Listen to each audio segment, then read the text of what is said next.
할렐루야. 오늘 주일 2부 예배 나오신 여러분들에게 주님이 주시는 은혜와 평강이 넘치게 임하시기를 바랍니다. 우리는 흘러가는 시간 속에 살아가는 존재들입니다. 시간을 이야기할 때에 헬라어로 두 가지를 이야기를 합니다. 하나는 크로노스, 하나는 카이로스입니다. 크로노스는 시간의 그냥 일반적인 흐름의 시간입니다. 일반적인 흐름의 시간. 그러니까 해가 뜨고 지고 일반적으로 흘러가는 시간을 이야기할 때에 크로노스라고 이야기합니다. 카이로스라고 이야기하는 것은 하나님과의 관계가 맺어진 시간입니다. 하나님과 관계가 맺어진 의미 있는 시간을 이야기할 때 이것을 카이로스라고 그렇게 이야기를 하게 됩니다. 우리는 일반적으로 크로노스의 시간, 흘러가는 시간 속에 살아갑니다. 그러나 이제 그 속에서 하나님과의 관계가 맺어지는 순간에 그 크로노스의 시간 자체가 하나님과의 관계에 맺어진 의미 있는 카이로스의 시간으로 바뀌어지게 됩니다. 성경에 나오는 많은 인물들, 그러니까 오늘 본문에 나오는 노아라든가 또한 아브라함이라든가 그 다음에 또 이제 모세라든가 다윗이라든가 신약에 가서는 또한 이렇게 바울이라든가 이 모든 인물들이 일반적인 크로노스의 시간을 살다가 하나님과의 만남이 되어지면서 이 관계가 맺어지면서 이들의 시간은 카이로스로 바뀝니다. 의미 있는 시간으로 바뀌어지게 된다는 것을 우리에게 보여주고 있습니다. 하나님은 인류 역사 가운데 카이로스로서 이제 의미 있는 시간으로 우리에게 주어져 오신 시간들이 많았었는데요. 각 개인에게도 그러고 인류 전체 가운데서도 그랬습니다. 그 중에 가장 결정적인 카이로스는 뭔가 하면 바로 성육신 사건입니다. 성육신 사건, 이것이 가장 결정적인 카이로스의 시간입니다. 이 시간이 역사의 모든 것들을 가장 의미 있고 가치 있고 모든 것들을 새롭게 하는 시간으로 바뀌어버리고 말았습니다. 그래서 일반적으로 흘러가는 시간을 이제 완전히 분기점으로 삼는 시간을 되도록 만들었습니다. 그래서 이제 역사를 이제 시작할 때에 BC AD로 이야기하잖아요. 그 기점이 뭡니까? 바로 예수 그리스도의 오심을 중심으로 해가지고 주전 BC, 주후 AD 이렇게 나누어지게 된다는 겁니다. 바로 모든 역사의 모든 흐름이 중심이 그런 식으로 되어 왔다는 것입니다. 그러니까 하나님은 역사의 순간순간마다 개입하셔서 하나님의 그 모든 관계를 맺기를 원하고 하나님께서 구원의 역사를 베풀고 모든 것들을 이루어 가시기를 원하시는 하나님의 모습을 우리는 발견할 수 있다는 것입니다. 이제 그런데 인간들은 어떻습니까? 하나님의 이러한 모습에 비해 인간들은요, 자꾸만 하나님을 자신의 시간 속에서, 자신의 인생 속에서 빼고자 합니다. 하나님 없는 삶을 살기를 원하는 것이 인간들의 모습이었습니다. 그래서 하나님 없는 이 삶을 살게 되면 누가 왕입니까? 내가 왕입니다. 내가 왕. 내가 좋으면 다 좋은 거예요. 나의 만족, 나의 기쁨, 나의 쾌락을 위해서 살아가는 이러한 상태가 되어버려요. 이렇게 되어버리면요, 종교에 대한 것들이 어떻게 하나님에 관한 이 모든 것들이 뭔가 이렇게 무관심한 정도가 아니라 아예 그냥 이 모든 것들을 아예 지워버리는 겁니다. 하나님 없는 것으로 완전히 자신의 인생을 만들어버린 이런 삶을 살아가게 되는 거예요. 그러다 보니까 일반적으로 거부하는 사람들은 좀 약간 실망을 하는 차원으로 가요. 실망한다는 건 가능성을 가지고 있어요. 실망이 아니라 아예 그냥 무관심은 이것은 실망 차원을 넘어가 버려요. 하나님 없는 삶이 완전히 자리 잡은 상태가 되어버리는 게 이게 무관심한 상태로 되어버리는 것으로 나타나게 된다는 것입니다. 그래서 우리는 그런 것을 봐요. 이제 현대인들이 보면서 교회 실망한다. 이제는 교회 같은 데 상관없어 무관심한다. 이제 여러분 이거 볼 때 이제 우리의 책임이 크구나 이걸 느낍니다. 그건 책임을 간과하는 건 아니에요. 책임이 커요. 우리 성도들과 교회의 책임은 커요. 그러나 또 안 믿는 사람들은 전적으로 거기다 책임을 돌리면 안 돼요. 뭔가면요, 밑바탕에 뭔가면 그보다가 먼저 뭐가 우선되어 있는가 하면요, 하나님 없는 삶을 추구하고 있는, 자기가 왕인 삶을 추구하는 것이 그게 더 밑바탕이 되어 있어요. 그 밑바탕이 되기 때문에 조금 어떠한 것이 딱 던져지면 그걸 계기로 삼아가지고 내가 그래서 내가 싫다는 거야, 내가 그래서 내가 너희들에서는 관심이 없어, 이제는 이런 식으로 돼버리는 거예요. 이게 밑바탕에 깔려있는 것이 촉발이 올라오는 거예요. 이게 촉매가 되어지는 거예요. 그렇기 때문에 우리는 정말 이게 얼마나 무서운지를 우리에게 보여주고 있다는 것입니다. 그러면 이제 노아 시대의 모습이 어떻게 했는가 하면요, 하나님 없는 삶을 추구했어요. 하나님이 없는 삶이 왜 그렇게 추구하는 식으로 나갔는가, 그것을 이제 누가복음 17장 26절 27절에 이렇게 말씀하고 있어요. 노아의 때에 된 것과 같이 인자의 때에도 그러하리라. 노아의 때하고 인자의 때가 좀 비슷하다는 겁니다. 주님 오시는 그날 때가. 그 다음 볼게요. 27절요. 노아가 방주에 들어가던 날까지 사람들이 먹고 마시고 장가들고 시집가더니 홍수가 나서 그들을 다 멸망시켰으며. 자, 여러분, 27절을 보면서 무엇을 느낍니까? 노아의 때에 사람들이 뭔가 엄청난 막 무서운 죄를 저질렀다, 이런 생각을 우리는 할 수 있는데요, 그게 아니라 여러분, 먹고 마시고 장가들고 시집가고, 여러분 이게 뭡니까? 여러분 장가 갔죠? 다 갔잖아요. 다 먹잖아요. 다 마시잖아요. 일상생활이에요. 그럼 일상생활에 뭐가 문제가 있다는 건가? 일상생활에 뭐가 문제가 있는지 여러분 이거 알아야 됩니다. 여기에 너무 몰두했다는 겁니다. 여기에 너무 깊이 빠졌다는 겁니다. 너무 몰두하고 깊이 빠져버리면요, 다른 것이 들어올 여지를 안 두는 거예요. 하나님이 들어올 여지를 안 두는 거예요. 하나님께서 노아를 통하여서 홍수에 대한 것을 이제 말씀하셨을 때에 사람들은 관심을 가지지 않는 거예요. 귀담아 듣지를 않는 거예요. 무시해버리는 거예요. 이게 무서운 거예요. 하나님을 빼버리고 세상의 것으로 가득 채워진 이 삶은요, 하나님의 어떠한 것도 관심을 가지고 귀를 기울이지 않는 상태로 멸망길로 치닫게 된다는 것을 보여주고 있다는 겁니다. 하나님께서 이 세상을 창조하실 때 하나님의 표현이 어떻게 나타났습니까? 보시기에 참 좋았더라, 이렇게 말씀하셨어요. 보시기에 참 좋았더라. 그런데 하나님이 보시기에 좋았다고 창조한 이 땅을 인간이 불순종과 제약으로 말미암아 하나님의 보시기에 좋았던 것을 훼손시키기 시작합니다. 그런데 죄라는 건 참 무서워요. 죄라는 것은 성경에서 누룩이라고 표현하잖아요. 누룩이 어때요? 조금만한 것만 딱 들어있어도요, 그 전체를 확 부풀게 만들어버립니다.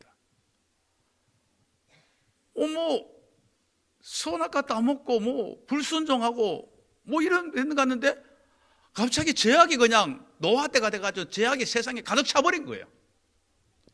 가득 차버린 이 세상을 보면서 오늘 본문에 뭐라고 하고 있습니까? 하나님께서요, 하나님이 지으신, 이 창조하신 것을요, 한탄하셨고 근심하셨다고 표현합니다. 하나님도 한탄하고 근심하시나? 이거는 우리가 알아듣기 쉬운, 우리가 이해하기 쉬운 표현 방식입니다. 하나님이 한탄하시고 근심할 정도로 세상이 그렇게 타락되어지게 됩니다. 그 타락되어지게 되니까 하나님께서 어떻게 하시는 것입니까? 이제 이 모든 세상의 모든 사람들과 모든 생물들을 다 물로 썰어버리시겠다는 겁니다. 홍수 심판을 하시겠다는 겁니다. 이게 오늘 본문의 이 내용의 흐름입니다.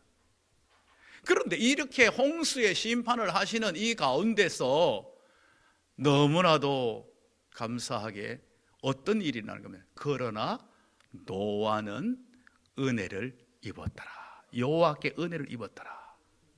은혜를 입었다는 겁니다. 하나님은 심판 가운데서도 하나님께서 새롭게 하실 세상에 그러한 정말 존재를 이 땅 가운데 남겨놓기를 위해서, 하나님의 구속 사역의 모든 것을 이어가도록 하기 위해서 노아를 택하셨고, 노아와 그 가족을 통하여서 이제 홍수 속에서도 구원하는 일들을 이루어내고 있다는 겁니다. 거기에 노아가 하나님의 은혜를 입었다, 이렇게 말씀하고 있습니다. 노아가 이렇게 은혜를 입은 거, 노아가 이렇게 입은 것은 어떤 것 때문에 되는 것입니까? 노아가 아무 점도 흠도 티도 없었기 때문에 노아가 이렇게 되었다. 우리는 그렇게 생각해서는 되지 않아요. 인간은 모두가 다 죄인이에요. 정도의 차이만 있을 뿐이지 죄인이에요. 죄 가운데 출생하고 죄성이 우리 가운데 도사리고 있어요. 그런데 노아가 그 가운데 왜 특별한 사람으로 되었는가? 우리는 굉장히 귀담아 들을 필요가 있다는 거예요. 노아가 어떻게 해서 이 상황 가운데서 그가 특별하게 하나님의 은혜를 입을 수 있었던가? 그가 의롭고 착하고 선하고 아무 문제 없는 그러한 존재라서가 아니라, 노아는 세상 사람들이 하나님 없는 인생, 하나님 빠지고 내가 주인인 인생이 되어서 세상에 깊이 빠져서 세상 속에 완전히 모든 것들을 몰두하고 있었을 때에 하나님께 노아는 하나님을 향한 창이 열려 있었어요. 하나님을 바라보고 있었어요. 모두가 땅을 바라보고 세상을 바라보고 있을 때에 노아는 몸은 땅에 있지만은, 삶은 땅에서 살아가고 있지만은 하나님을 바라보고 있었다는 겁니다. 하나님을 주목하고 있었다는 것입니다. 이게 중요한 거예요. 노아가 비록 이 땅 가운데서 부족함이 있어요. 허물이 있어요. 문제가 있어요. 그렇지만은 늘 항상 그 속에서도 하나님을 바라봤다는 것을 우리에게 보여주고 있습니다. 그래서 은혜를 입은 거예요. 은혜라는 건 뭐예요? 은혜라는 거, 내가 한 일이 없는데 나한테 거저 주어지는 거예요. 노아가 한 것이라고는요, 하나님 바라본 것뿐이에요. 하나님 바라본 거. 우리에게 구원의 은혜 임한 거, 우리가 남들보다가 착하고 더 선하고 더 엄청난 공로를 세운 것이 때문에 아니에요. 우리가 마음을 살짝 열고 주를 향한 믿음을 가졌는데 이게 나한테, 십자가 은혜가 나한테 놀랍게 임한 거예요. 내 죄가 사함을 얻고 내가 하나님의 자녀가 되는 권세를 누리고 이제 나에게 놀라운 은혜가 임함으로 말미암아, 십자가 은혜가 나한테 임함으로 말미암아 내가 이 속에서, 죄악된 세상 속에서 구원받은 하나님의 백성이 되었다는 거예요. 그러면요, 우리가 할 것은 뭡니까? 우리가 할 것은 다른 거 없어요. 우리는 정말 하나님의 은혜에 감사하고 겸손하게 감격하는 이 삶을 우리는 살아갈 뿐이라는 것을 우리에게 보여주고 있다는 겁니다. 우리는 겸손하게 감사함으로 하나님 존전에 나아가는 이 삶이 우리에게 필요하다는 것을 우리에게 보여주고 있다는 겁니다. 우리는 이렇게 하나님을 향한 이 마음이 늘 항상 열려서 세상에 집중하고 살아가는 것이 아니라 하나님께서 무엇을 원하는지 여기에다가 우리의 모든 것들을 맞추고 살아가야 됩니다. 이렇게 맞추며 살아갈 때 노아에게 하나님께서 말씀하실 때에 노아는 하나님의 말씀을 그대로 받아들였어요. 자, 이게 믿음이에요. 이게 믿음이에요. 노아를 히브리서 11장에서 뭐라고 표현하고 있습니까? 노아를 11장 7절에서 믿음으로 노아는 아직 보이지 않는 일에 경고하심을 받아. 자, 여러분 한번 보세요. 노아가 지금 현재 하나님께서 물로 심판한다는 이 말씀을 하셨어요. 언제? 120년 후에요. 120년 후에 물로 심판하신다는 거 이야기를 했을 때 여러분 생각해 보세요. 12일 후도 아니에요. 12년 후도 아니에요. 120년 후에 될 일을 말씀하셨어요. 여러분 12개월 후에 일기예보 믿나요? 12년 후에 일기예보 믿나요? 안 믿어요. 안 믿어요. 이렇게 과학이 발달되어 있는 이 가운데서도 일기예보 안 믿어요. 그런데 이 당시에는 지금 같은 이런 비가 내리는 때가 아니었어요. 이러한 때에 한 번도 경험해보지 못한 그러한 일들을 하나님께서 말씀하셨어요. 그것도 120년 후에. 사람이 무슨 120년. 여러분, 이 시대는요 900세까지 살았습니다. 홍수, 이게 층이, 위에 궁창이 없어지기 전까지는요 그렇게 많이 살았습니다. 홍수 이후에 인간의 수명이 급격하게 팍 줄어든 거예요. 120년 후에 일어나는 일에 대해서 하나님께서 말씀하실 때 이걸 그냥 그대로 받아들인 거예요. 믿음으로 받아들인 거예요. 이건 믿음만이 받아들일 수 있는 거예요. 이 경고하심을 그대로 받았다는 겁니다. 노아와 그 시대 사람들과 확실한 차이가 나죠. 그 시대 사람들은 하나님 뭔 말하든지 간에 세상에 깊이 빠져가지고 안 받아들여요. 나와 상관없는 말씀이에요. 노아는 환경은 전혀 아니에요. 한 번도 경험해보지 못했어요. 도저히 상상할 수 없는 일을 말씀하세요. 그런데 120년 후의 것을 하나님을 향해서 그것을 경고함을 믿음을 받아들이는 거예요. 이게 바로 노아가 다른 모습이라는 것을 우리에게 보여주고 있다는 것입니다. 우리는 이러한 삶이 우리에게 정말 필요합니다. 내가 하나님의 은혜를 입었다. 내가 구속의 은혜를 입었다면요, 나는 세상 사람들과 달라야 돼요. 보는 게 달라야 되고 듣는 게 달라야 되고 행동하는 게 달라야 됩니다. 노아가 그런 삶을 살았다는 것을 우리에게 말씀해 주고 있다는 겁니다. 이제 구절을 보면요, 노아가 완전했다고 얘기해요. 노아가 완전했다고 말씀하는 거, 이게 노아가 흠도 티도 없는 완전 무결한 사람이라는 걸 이야기하는 게 아니에요. 노아가 완전했다, 이 말은 뭔가 하면요, 이 시대 속에서 노아가 이 말씀 붙들고 살려고, 하나님의 약속의 말씀 따라 살려고 애썼다는 것을 표현하는 거예요. 이걸 지금 말씀하고 있다는 겁니다.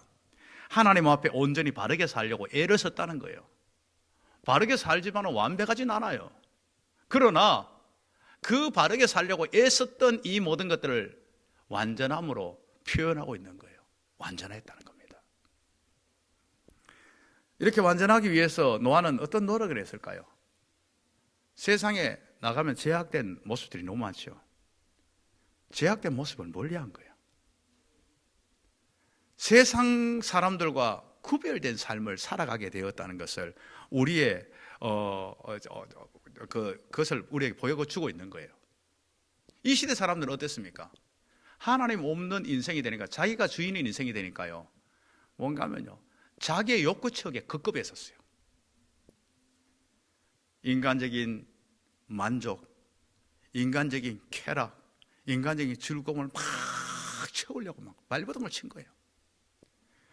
이렇게 채우려고 시작하다 보니까 지금 앞서 말씀드린 것 같이 죄 짓는 삶은 분명히 아니라고 출발했었어요. 우리 삶이. 우리 그냥 태어나가지고 열심히 산다고 살았어요. 사는데 마치 공기 중에 막 오염된 공기가 어느 순간에 오염된 공기가 우리 안으로 들어와가지고 우리의 속을 완전히 상하게 만드는 것과 같이, 우리 병들게 만드는 것과 같이, 그냥 열심히 산다고 살았는데 그 안에 있는 거 조그마한 걸 하나 타협해가지고 내한테 들어왔는데 이게 내 안에서 확장이 돼가지고 나를 가득 채워버리는 거예요. 이런 식으로 되어버리고 만다는 거예요. 그러다 보니까 이 시대 인간들은 결국은 어떤 식대, 악이 하나님 볼 때 꽉 차는 상태가 되어버린 거예요. 한 개인을 봐도, 온 인류를 봐도 악이 꽉 찬 상태가 되어버린 거예요. 하나님의 진노를 받을 수밖에 없는, 심판을 받을 수밖에 없는 이 상태가 되었다는 겁니다. 하나님이 진노하지 않아도, 심판하지 않아도 스스로가 견디지 못하는 상태가 됩니다. 이렇게 되면요, 자신의 어떠한 것으로요 막 계속 채우잖아요. 자신의 욕망을 계속 채우잖아요. 그러면 만족할 것 같죠. 여러분, 계속 채우면요, 사람은 나중에 어떻게 되면요, 허무주의로 빠집니다. 야, 내가 뭐 하려고 이 짓을 했나, 이렇게 열심히 살았나, 허무해져 버립니다. 열심히 채워지면요, 번민이 막 옵니다. 무기력이 오기 찾아갑니다. 허탈해집니다. 절망이 찾아옵니다. 이게 지금 이 시대에 현대인들이 겪는 거예요. 그렇게 막 뭔가를 막 가득 채웠는데 머리는 막 터질 것 같은 거예요. 머리는 터질 것 같은데 마음은 너무너무 복잡하고 힘들어요. 내 마음은 나도 뭐라고 표현할 수가 없는 상태가 되어버려요. 이러다 보니까 있는 현대인들이요, 정신과를 찾아갑니다. 상담하는 데를 찾아가요. 상담에 찾아가지고 뭘 합니까? 뭐 여러 가지 이야기를, 왜 힘들어 왔습니까? 이러면 제가요 뭐라고 표현할지 몰라요. 막 그냥 이렇게 막 힘들고 저렇게 힘들고 막 해요. 하고 나면 당장은 좀 시원한 것 같아요. 근데 속에 있는 건 뭐 친구 만나서 좀 하소연해도 좀 시원하잖아요. 시원한 것 같아요. 그런데 시간이 지나면 똑같아요. 왜 그럴까요? 우리가 비운다고 되는 게 아니에요. 이 머리를 그냥 정리한다고 되는 게 아니에요. 머리 비우는 거 이 자체를 시링크라고 해요. 시링크. 이 용어가 어디 가면요, 페루에 지바루 이 족속들이 옛날에 약품을 가지고 죽은 사람 그 뇌를 이렇게 좁히는 그 기술을 가지고 있었어요. 거기에 유래하는 거예요. 그래가지고 거기에 유래해가지고 머리가 막 복잡하게 막 마음이 복잡한 사람들의 이렇게 머리에 속에 있는 걸 비워준다. 이게 바로 이제 시링크한다. 정신과사를 시링크라고 표현해요. 그랬어요. 이걸 그럼 비우면 다 되는 거예요? 다 되는 게 아니에요. 비워놨더니 또 다른 걸로 가득 차버려요. 또 다른 거 또 악한 거 차버려요. 그러면 소용없는 거 아니에요? 비우고 다른 것이 잘 채워져야 돼요. 저는 이제 이 겨울이 가까이 오고 이래 하면요, 코가 이렇게 막히는 거 방지하려고 코 세척을 해요. 여기다 코 이렇게 소금물 같은 거라든가 식염수 같은 거 넣어가지고 코를 일로 해가지고 이렇게 빠져나오더라고. 이렇게 빠져나오더라고요. 빠져나오는 하는데요. 코 여기에서부터 요 부분에요, 이만큼 물이 들어갈 수 있어요. 뭐 여러분 놀라지 마시고요. 이만큼 물이 들어가요. 그런 공간이 있어서 오오오오 맞죠, 집사님이죠? 소리가 공명돼 나와요. 여기에 이제 안 좋은 게 차 있으면요, 고름이 가득 차니 충농증이에요. 고름 빼면요 이만큼 나와요. 많이 나온 사람들은. 그런데 이걸 뭡니까? 그냥 그 고름만 빼고 그 원인을 안 제거하면요 계속 또다시 차요. 그래서 여기에다가 소금물을 넣어가지고 자꾸 소독하면서 그 좋은 소독되는 걸 넣음으로 말미암아서 이게 코하고 모든 게 다 연결돼 있잖아요. 귀하고 입하고 다 연결돼 있어요. 그래서 고감기, 목감기, 감기, 갑자기 의학 강좌 그렇게 되는 거예요. 자, 제가 무슨 말씀을 드리려고 이 말씀을 드리는가 하면요, 우리가 그냥 비운다고 되는 게 아니에요. 비우고 난 후에 채워야 돼요. 뭘로 채워야 되냐는 거예요. 어디서 비우는가 중요한 거예요. 십자가 밑에 나아가 내 죄짐을 풀었네. 십자가 밑에서 여러분 비워야 됩니다.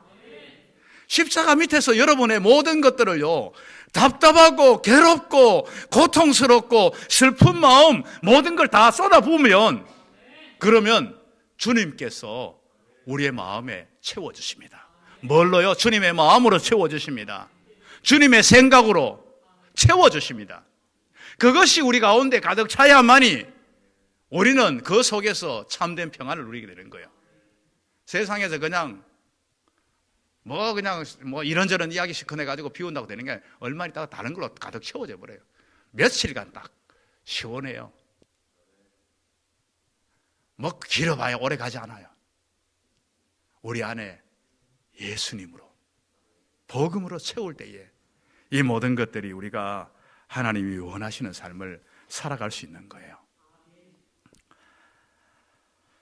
사람들은요, 제약된 삶을 살아가는 것을 별 문제 삼지 않았어요. 왜냐하면 다 그렇게 사니까. 지금 이 시대가 그렇지 않아요? 다 그렇게 살아요. 그러나 노아는 그렇게 생각하지 않았어요. 모두가 다 그렇게 살아도 이게 하나님 보실 때 합당한 것인가? 하나님이 나를 어떻게 보실까? 여기에 주목하는 삶을 살았다는 겁니다. 여러분, 누가 의인입니까? 의인이라는 게 조금 더 제일 더 짓는 게 그게 그냥 단순한 그 정도 상태입니까? 그게 아니라 우리의 근본적인 죄악이 예수의 피로 씻음을 받고 우리 속에 예수님의 마음, 예수님의 말씀으로 채워서 그 말씀 따라 살아가려고 애쓰고 힘쓰는 사람을 의인으로 말씀하고 있다는 것입니다. 그러한 사람을 하나님 보실 때에 완전한 자라고 표현하고 있다는 것을 우리는 알아야 된다는 겁니다. 노아가 은혜를 입었다고 할 때에 그 은혜 입은 자로 삶이 분명히 나타났습니다. 노아가 은혜 입었다고 할 때에 노아는 은혜 입은 자로서의 분명히 죄악된 세상과 구별된 삶을 살았습니다. 여러분, 우리는 그렇게 이야기를 해요. 제가 설교 이제 끝나고 나면 예를 들면 밑에 이제 내려가 있으면 오늘 은혜 많이 받았습니다, 목사님. 그래요. 여러분, 은혜 많이 받았다는 게 뭡니까? 오늘 내용이 나한테 가슴에 와닿아서 이런 의미잖아요. 그것도 은혜 받았다고 표현할 수 있어요. 말씀이 은혜 받았다고. 근데 그게 여러분 멈추면 안 돼요. 그게 머리로 끝나면 안 된다는 거예요. 노아가 어떻게 된가 합니까? 삶을 다르게 살았다는 거예요. 세상 속에서 다른 삶을 살았다는 거예요. 여러분, 예배 끝나고 난 후에 이 여러분들이 말씀을 다 기억할 수는 없어요. 그러나 여러분들이 남아있는 이 말씀, 여러분의 기억 속에, 여러분의 마음속에 남아있는 말씀이 여러분의 삶의 현장 속에서 그렇게 살아가야 되는 거예요. 그게 은혜 입은 자의 삶이에요. 머리로 그냥 아는, 지식으로 아는 것으로 멈춰서는 안 된다는 것을 우리는 알아야 된다는 겁니다. 그것이 바로 뭔가 하면요, 하나님과 동행하는 삶이에요. 하나님과 동행하는 삶이에요. 여러분, 뭐가 하나님 동행하는 겁니까? 하나님과 동행하는 사람은요, 하나님의 말씀을 마음에 담고 이 말씀을 따라서 생각하고 행동하고 살아가는 거예요. 이게 하나님과 동행하는 삶이에요. 하나님과 동행하는 삶을 여러분들이 너무 신비적으로 이상하게 생각하면 안 돼요. 내가 하나님 말씀 따라서 말씀 담고 말씀대로 실천하려고 애쓰고 힘쓸 때에 하나님께서 그 속에서 도와주시고 함께 하시고 역사하는 것을 경험하게 돼요. 이걸 여러분들이 분명하게 기억하며 살아가야 된다는 겁니다. 여러분, 에녹, 창세기 5장 24절에 에녹에 대해서 말씀을 하고 있어요. 에녹에 대해서 말씀하고 있는데 에녹이 하나님과 동행하였더라 이 말씀하고, 에녹에 대해서 여러분 참 너무 신기한 것은요, 하나님과 동행하는 것 그런 거 외에는요 별 뭐 대단한 게 없어요. 그런데 믿음에 그 선진들의 반열에 들어가 있어요. 하나님과 동행하는 사람이 얼마나 크다는 것을 우리에게 보여주고 있는 거예요. 뭐 엄청난 어마어마한 일을 한 것이 아니라도 하나님과 동행하는 삶을 살아가면 그게 하나님이 가장 기뻐하시고 하나님이 원하시는 그러한 삶을 우리가 살아갈 수 있다는 것을 우리에게 분명하게 보여주고 있어요. 그러면 우리가 하나님과 동행하는 것에 가장 핵심적인 것이 뭘까요? 핵심적인 것은요, 신앙의 선배들 보면 알아요. 우리 신앙의 선조들이 하나님과 동행하는 삶을 가만히 보세요. 가만히 보면요, 모든 기점마다 하나님 앞에 제사를 드려요. 예배를 드린다는 거예요. 모든 순간순간마다 예배를 드려요. 제가 앞서 언급했던 아브라함, 그 다음에 모세, 다 똑같아요. 그래도요. 노아도 마찬가지입니다. 노아도 홍수가 이제 멈추고 난 후에 땅에 물이 지면에서 이제 좀 사라지고 난 후에 노아가 땅에 내려와가지고 가장 먼저 한 게 예배입니다. 감사 예배를 드리는 거예요. 예배를 통하여서 하나님과 만나는 시간을 가지게 되고요, 예배를 통하여 하나님과 교제를 나누게 되고, 그 예배가 이제 그 정신과 그 자세를 가지고 세상을 살아가는 거예요. 세상을 살아갈 때에 하나님과 예배를 통해서 만났던 그 정신, 그 자세, 그때 받은 말씀을 붙들고 세상을 살아가는 이 삶이 하나님과 동행하는 삶을 우리에게 보여주고 있다는 것입니다. 우리가 악하고 폐역한 세대를 살아가고 있어요. 뭐 노아의 때와 별반 차이가 없는 정도가 아니라 노아의 때보다 훨씬 더 무서운 그러한 우리 시대를 우리 살아가고 있습니다. 이 시대 속에서 우리가 분명하게 살아가야 될 모습은 어떤 모습입니까? 나는 십자가 보혈의 공로로 구원 얻었어요. 난 은혜 입은 자잖아요. 노아하면 은혜 임한 게 아니에요. 나도 은혜 입은 자예요. 은혜 입었다면 어떻게 됩니까? 이제는 우리는 이 세상에서 구별되게 살아가야 돼요. 정말 세상에서 다른 모습으로 살아가야 됩니다. 하나님과 동행하는 삶을 살아가야 돼요. 하나님의 말씀이 내 속에 살아있고 그 말씀이 삶 속에서 적용되어지고 그 말씀이 내 삶 속에 모든 것의 기준이 되어지는 이런 모습으로 살아가야 된다는 겁니다. 그렇게 살아갈 때에 우리는 하나님의 은혜에 합당한 삶이고 그 삶이 하나님이 가장 기뻐하는 삶이라는 것을 기억하며 그러한 삶으로 승리할 수 있는 우리 모두가 될 수 있기를 주님의 이름으로 축복합니다.